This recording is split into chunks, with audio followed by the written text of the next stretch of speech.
आपल्याला जर आत्ता कोणी म्हणलं ना, की आपल्याला 2 दिवस या देशाच्या एका महत्त्वाच्या लढ्यासाठी उपाशी राहायचंय.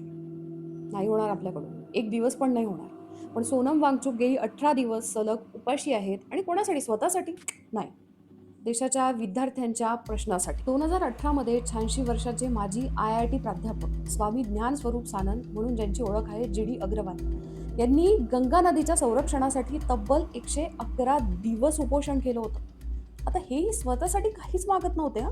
त्यांची लढाई होती देशाच्या एका अमूल्य नदीसाठी, गंगा नदी, जिला आपण देवीचं स्वरूप दिलंय. आज सोनम वांगचुक यांचं आंदोलन हेही असंच आहे. तेही स्वतःसाठी नव्हे तर सार्वजनिक हिताच्या मुद्द्यासाठी आवाज उठवत आहे. मला असं वाटतं की काय त्यांचा मंच चुकला का? प्रश्न हा नाहीये की आपण त्यांच्या प्रत्येक मागणीशी सहमत आहो की नाही. प्रश्न हा आहे की एखादी व्यक्ती आपल्या भूमिकेसाठी स्वतःच्या आरोग्याचा, स्वतःच्या तब्येतीचा एवढा मोठा धोका पत्करत असेल, तर समाज आणि सत्ताधाऱ्यांनी त्यांचं म्हणणं किमान ऐकून घ्यायला नको का?